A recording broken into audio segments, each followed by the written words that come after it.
Frijoles otra vez, someone would call out from the doorway, and nobody at the table said a word back.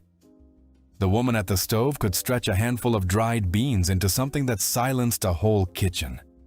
She cooked by memory, never by measurement, and every plate she set down landed full. Every family on this list had someone like her, someone who turned almost nothing into enough for everyone. One meal on this list used to cost pennies and is now a weekend luxury. Another only showed up during one sacred season of the year, when the kitchen had to get creative. And one was so ordinary most families never even bothered giving it a name. Here are 30 forgotten poor man meals your Mexican grandparents ate to survive. So hit subscribe, because this list goes straight back to your abuela's kitchen. Number 30. Tortillas con manteca y sal.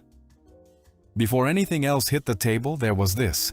A fresh flour tortilla, still warm, smeared with a spoonful of manteca and dusted with salt. In the 1950s and 1960s, this was breakfast for thousands of Mexican-American children across South Texas and the Valley. Your abuela made the dough by feel, never measuring, rolling each one out on a wooden board while the comal heated. In other kitchens, honey took the place of salt. Others folded the tortilla around a few refried beans to stretch it further. By the 1990s, store-bought tortillas replaced the handmade ones, and manteca got pushed aside by vegetable oil. The meal disappeared because the kitchen changed. Number 29, papazules, hard-boiled eggs wrapped in corn tortillas and bathed in a bright green sauce made from ground pumpkin seeds. On top, a drizzle of tomato sauce colored the plate, orange and green. In the Yucatan, papazules were Lenten food, the plate that appeared when the pantry held nothing but eggs and dried chilies. The seeds were toasted and ground with epazote and warm water until they released a green oil that floated to the surface. Your abuela skimmed that oil and saved it to drizzle over the finished plate. The eggs were the cheapest protein available, and wrapped inside a warm tortilla soaked in that thick seed sauce, they became surprisingly rich. When families moved north of the border, the Yucatecan pantry did not always follow. Number 28. Quelites guisados, wild greens gathered from the edges of cornfields and empty lots, sautéed with onion, garlic, and a few slices of serrano chile.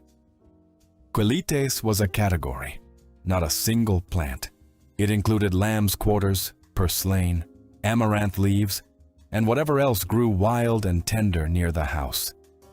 In the rural communities of central Mexico and among families who settled in California's Central Valley, gathering quelites was a chore children learned early. Your abuela sorted through them at the kitchen table, discarding anything tough, and wilted the rest in a hot skillet with a little lard.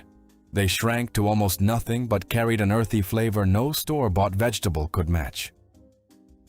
When families moved off the land, the greens stayed behind. Number 27. Migas, stale tortilla pieces torn by hand and fried in a skillet until crisp, then scrambled with eggs, diced tomato, onion, and a few rings of jalapeno. Migas was the breakfast that used what would otherwise be thrown away. In the border towns of South Texas and Tamaulipas, day-old tortillas were never wasted. Your abuela tore them into rough pieces, fried them in oil until golden, and cracked the eggs directly into the pan.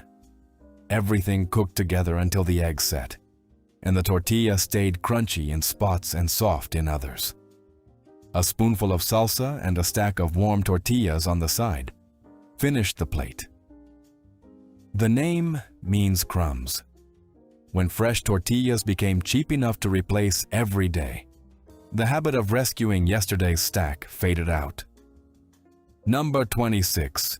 Torta de huevo en caldillo. Eggs beaten with a little flour, sometimes mixed with diced nopal, then spooned into hot oil and fried into small golden patties. The patties went straight into a simmering pot of tomato and chile broth and soaked until they turned soft and spongy.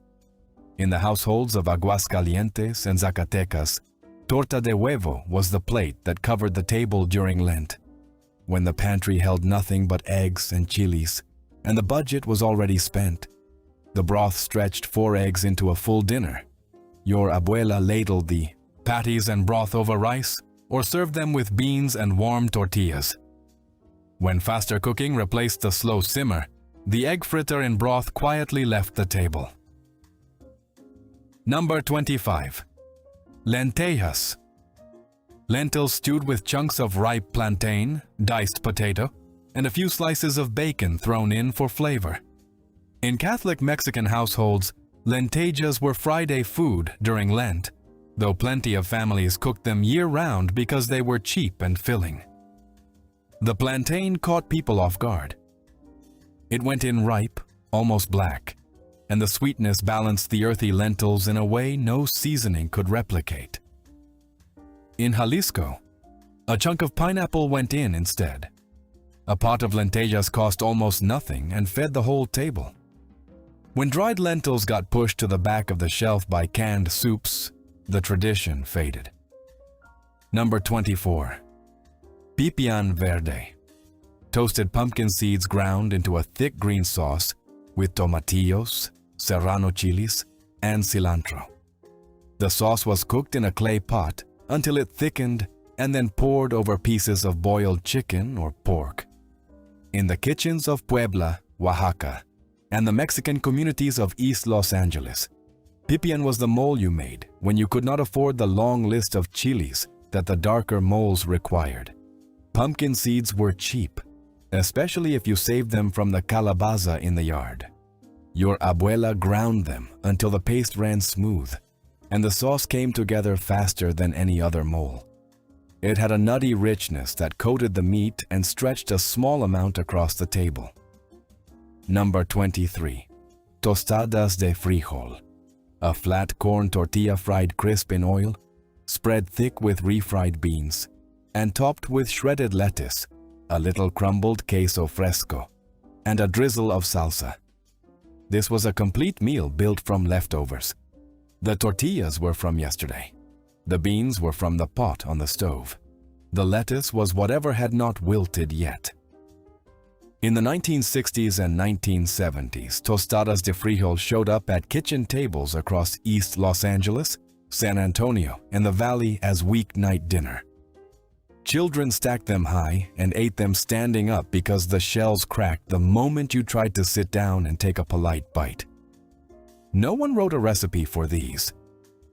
You just knew. Number 22. Chayotes rellenos. A chayote squash halved, boiled until tender, scooped out, and the flesh mixed with egg, cheese, and a little onion, then stuffed back into the shell and baked until golden.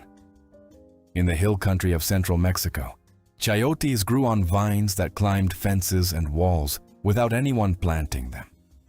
They were free food. Your abuela picked them off the vine, boiled them soft, and turned them into something that tasted far richer than it had any right to. A spoonful of salsa roja over the stuffed halves before they went into the oven made the difference between plain and memorable. When backyard gardens gave way to apartment living, the chayote vine had nowhere to climb. Number 21. Huazontles capeados. A wild plant with tiny green buds clustered on thin branches, boiled until tender, squeezed dry, shaped into small balls around a piece of fresh cheese dipped in egg batter and fried golden. In central Mexico, from Puebla to Mexico City, huazontles grew along roadsides and cost next to nothing at the market. They were Lenten food, served in a warm tomato or pasilla chile sauce ladled over the fritters. Your abuela stripped the buds from the stems and pressed them together with her hands. The cheese inside melted during frying and held the ball together. The flavor was green and slightly bitter, somewhere between broccoli and spinach. When supermarkets replaced open-air markets, huazontles became hard to find. Number 20. Molotes. Torpedo-shaped pieces of masa stuffed with mashed potato seasoned with epazote, pinched shut at both ends, and deep-fried until the shell cracked and blistered. In the streets and kitchens of Puebla and Oaxaca, molotes were the meal you ate with one hand while walking. The masa was thicker than a tortilla and sealed around the filling so nothing leaked during frying. Your abuela shaped them on the palm of her hand, pressing the dough thin enough to cook through but thick enough to hold. On top went shredded lettuce, crumbled cheese, and salsa. The potato version was the default because potatoes cost the least. When storefronts replaced the carts, the Abuela's handmade molote became a regional memory. Number 19. Barbacoa de Hoyo. A whole sheep head, or sometimes a goat head, wrapped in maguey leaves and lowered into a pit dug in the earth, lined with hot stones, and buried overnight. By morning, the meat had steamed in its own juices until it fell from the bone. The fat rendered into the broth that collected at the bottom, and that broth was almost as prized as the meat itself. In the central highlands of Mexico and the ranching communities along the Texas border, barbacoa was Sunday food. The pit was dug on Saturday afternoon. The fire was lit at sundown. Someone stayed up to watch the coals, and by the time the family woke, the smell had drifted across the property. Your grandfather pulled the wrapped bundle from the ground and set it on a table covered in newspaper. The maguey leaves peeled back to reveal meat so tender it came apart with a spoon. The cheek meat was rich and silky. The tongue was sliced thin and served in tacos with cilantro and onion. The broth, called consomme, was ladled into cups and sipped alongside the tacos. Families gathered from across town for Barbacoa Sunday. When suburban life replaced the ranch, the pit had no place. Most families switched to oven-roasted versions or bought barbacoa by the pound from a carniceria window. The flavor was close, but the ceremony was gone. Number 18. Moronga. Pig blood mixed with chopped onion, chile, and herbs, stuffed into cleaned intestine casings and boiled until the filling set firm. Then sliced into rounds and fried in a skillet until the edges crisped. Moronga was one of the most polarizing dishes in the Mexican kitchen. In the ranchos of Michoacán, Jalisco, and Durango, making moronga was part of the matanza, the annual pig slaughter that provided meat for the entire season. Nothing went to waste. The blood was caught in a bucket, seasoned, and packed into the casings the same day. Your abuela served the fried slices with tortillas and a squeeze of lime. Once you had tasted it, you carried that flavor for the rest of your life. When the home matanza disappeared, moronga went with it. Number 17. Carne Apache. Finely ground raw beef mixed with fresh lime juice, diced tomato, onion, serrano chile, and cilantro. The acid in the lime changed the color and texture of the meat until it looked cooked, though no heat ever touched it. In the northern states of Sonora and Chihuahua, and in the Mexican communities along the Arizona border, carne Apache was eaten on tostadas or scooped up with saltine crackers. Your grandfather brought the beef from the carniceria already ground, and the whole dish came together in minutes. The lime did the work. A splash of bottled hot sauce or a squeeze of orange went in depending on the household. When raw meat fell out of favor in home kitchens, carne Apache retreated to the ranches, and the older generation that still trusted it. Number 16. Enchiladas de queso. Corn tortillas dipped in a homemade red chile sauce, filled with crumbled white cheese, rolled and lined up in a baking dish. No meat, no sour cream, no black olives. This was the poor man version, and it held its own against most of what passes for enchiladas today. Your abuela made the sauce from dried ancho, or guajillo chiles, toasted and blended with garlic, and a pinch of cumin. She dipped each tortilla one at a time, filled it, rolled it, and placed it by hand. A handful of diced raw onion went on top before it went into the oven. When enchilada sauce started coming in cans and the tortillas came from a factory, the homemade version started to disappear. Not because people stopped wanting it, but because fewer hands knew how to make it. Number 15. Papas con rajas. Sliced potatoes cooked in the same skillet as roasted poblano strips, with onion and a pour of Mexican crema, turning the whole thing into a one-pan dinner. The potatoes went in raw and softened slowly until they soaked up the smoky flavor of the chile. In the kitchens of central Mexico and across Mexican households in Southern California, papas con rajas needed nothing else on the plate. 2 potatoes, 1 poblano, and a stack of tortillas fed a family of 4. Your abuela charred the poblanos directly on the stovetop burner, peeled the blistered skin under a damp cloth, and sliced them thin. By the time the crema melted into the potatoes and the peppers, you had a dish that tasted far richer than anything that cheap had a right to taste. A handful of corn kernels or crumbled queso fresco went on top in certain households. In others, the skillet went straight to the table, because when the pan was good, you left it alone. Number 14. Tatemado. Pork ribs or chunks of shoulder, slow cooked in a thick sauce of dried chilies, roasted tomato, and fruit, usually a ripe plantain or a few wedges of pineapple. The sweetness from the fruit balanced the heat from the chilies in a way nothing else could replicate. Tatemado came from Colima, the small coastal state on the Pacific side, and traveled with families who moved north to Guadalajara, Tijuana, and eventually into California.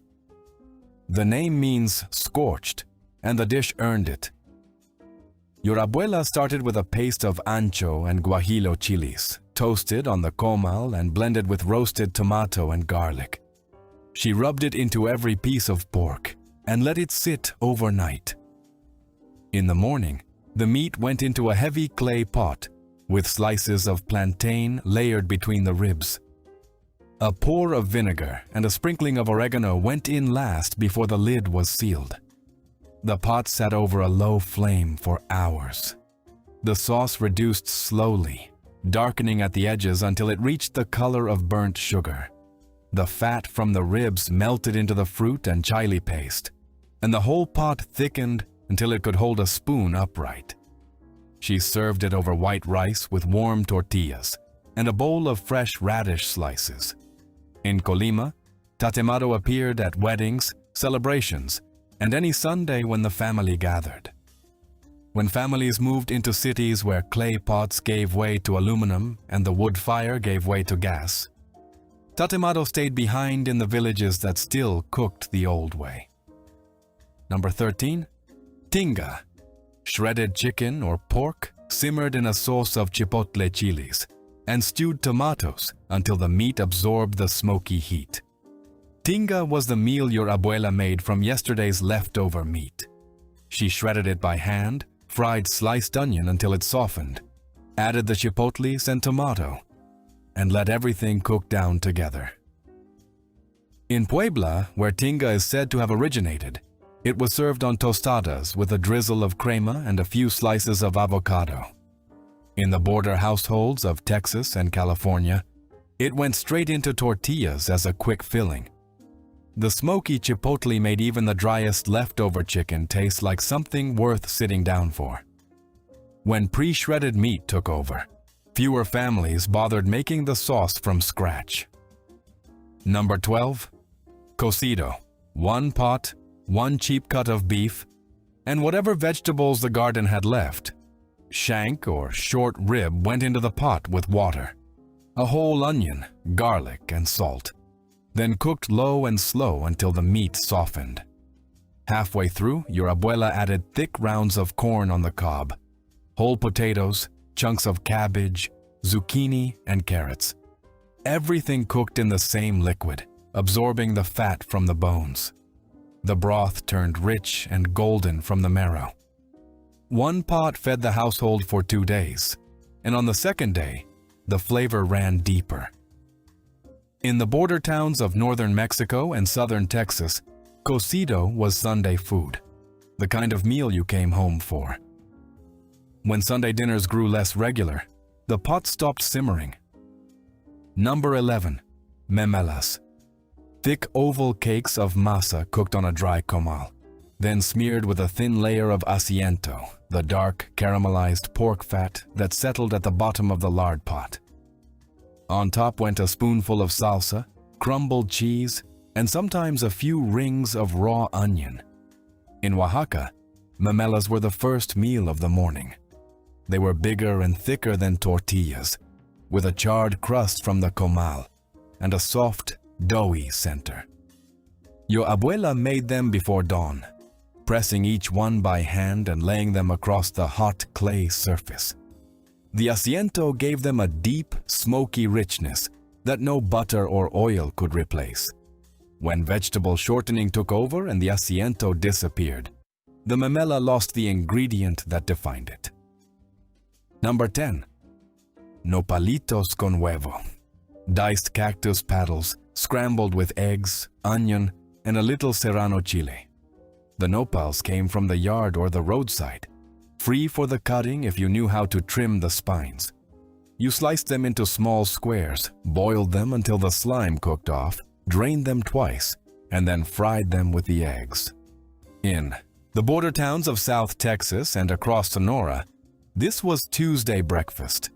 It cost almost nothing because the main ingredient grew wild on every fence line and empty lot from Laredo to Tucson.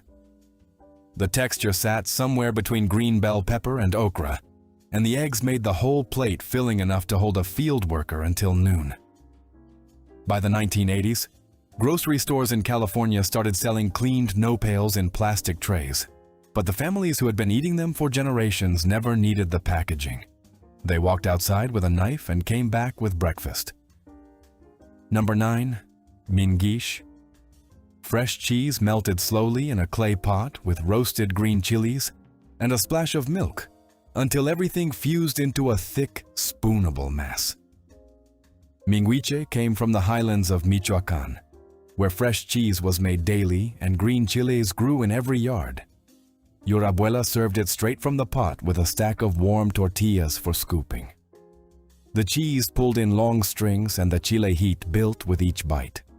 A diced tomato or a few leaves of epazote went in depending on the region.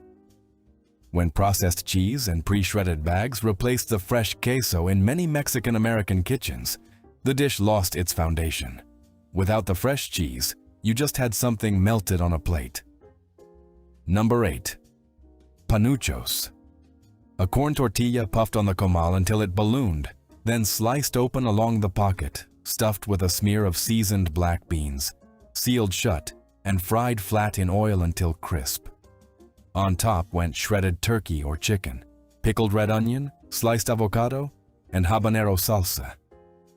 In the Yucatan Peninsula, panuchos were street food and home supper at the same time. The black bean layer inside gave each tortilla a second layer of flavor and structure. Your abuela cooked the tortillas just right so they puffed evenly, then worked fast to fill them before the dough cooled. The pickled onion, soaked in bitter orange juice until it turned bright pink, was never optional. When Yucatecan families migrated north, the habanero and bitter orange were the hardest to find, and the panucho faded outside its home territory. Number 7. Pumpkin empanadas. Small half-moon pastries filled with sweetened calabaza and fried until the shell turned flaky and golden. In the fall, when the pumpkins came in heavy from the garden, Mexican families roasted the flesh and mashed it with piloncillo, cinnamon, and a pinch of anise. Your abuela mixed the dough from flour, lard, and a splash of water, rolled it thin, and cut circles with the rim of a coffee cup. She spooned the filling onto one side, folded it over, and pressed the edges shut with a fork. They fried fast, puffing up in the hot oil. For families with limited means, these empanadas were both dessert and supper on the same plate. When canned pumpkin replaced the roasted calabaza, the filling never tasted quite right. Number 6. Chalupas. Small rounds of masa pressed thin, fried in shallow oil until the edges curled upward, and topped with shredded pork, salsa verde, and crumbled cheese. In Puebla, chalupas were market food sold by women who set up their griddles at the edge of the plaza before dawn. The masa base was no bigger than your palm, and you needed 3 or 4 to make a meal. Your abuela pressed small balls of dough between her palms and dropped them into oil just long enough for the edges to crisp.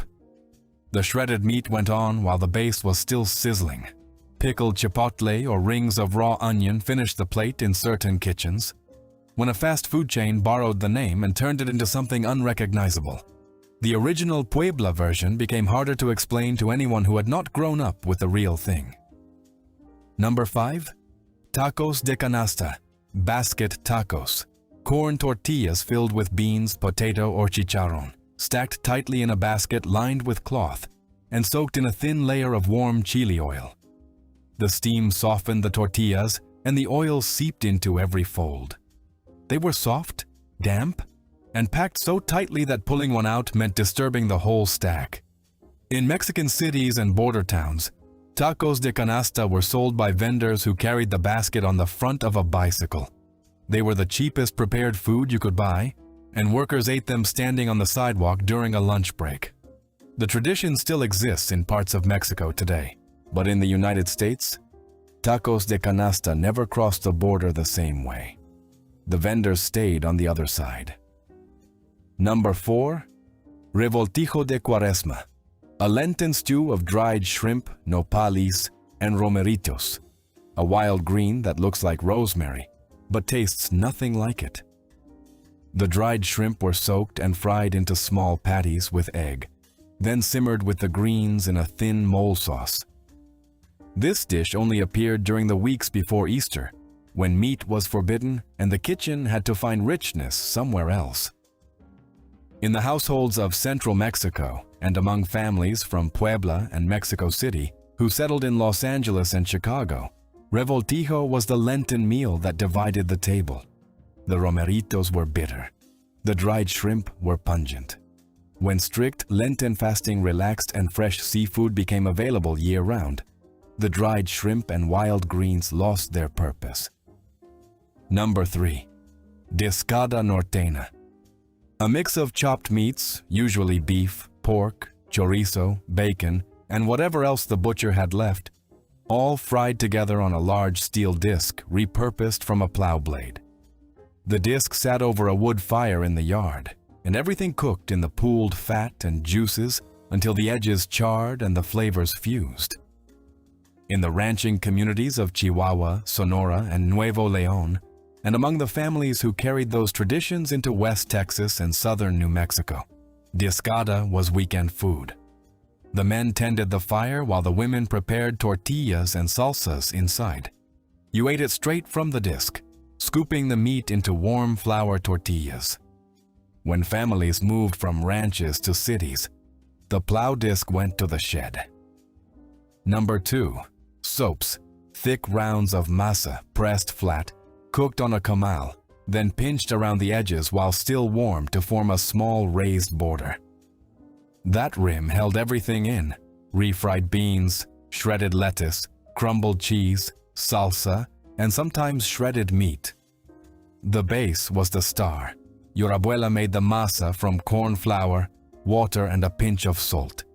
She cooked each one until the bottom crisped, then used her fingers to pinch up the rim before it cooled. That step took practice. Too late and the dough cracked. Too early and it burned your fingertips.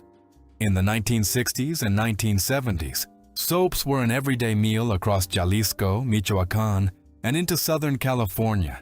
When pre-made tostada shells replaced the handmade base, the soap quietly slipped from the table. Number 1. Tamales de frijol, bean tamales. Masa spread onto a dried corn husk, filled with a spoonful of seasoned refried beans, folded and steamed in a tall pot for over an hour. These were the poor man version of the tamal, the one you made when pork or chicken was out of reach. The beans were already cooked. The masa was cheap. The corn husks were dried and saved from the last harvest. The only real cost was time. Making tamales was family labor. Everyone sat around the table, spreading, filling, folding, and stacking. The children were taught early. Their first tamales always messy and overstuffed. In some families, bean tamales were filler between the meat ones. But in the poorest households, they were the only kind. Anyone who has eaten one straight from the steamer, still wrapped in its husk, the masa soft and the beans melting into the dough, knows that nothing about them was lesser. They were plenty. Not one of these dishes started with a trip to the store for anything expensive. Every single one came from a kitchen that ran on instinct, memory, and the kind of resourcefulness that no cookbook can teach. If your abuela made any of these, share this video with someone who remembers sitting at that table. Hit that like button if it brought something back. And subscribe so you do not miss the next one. We will see you soon.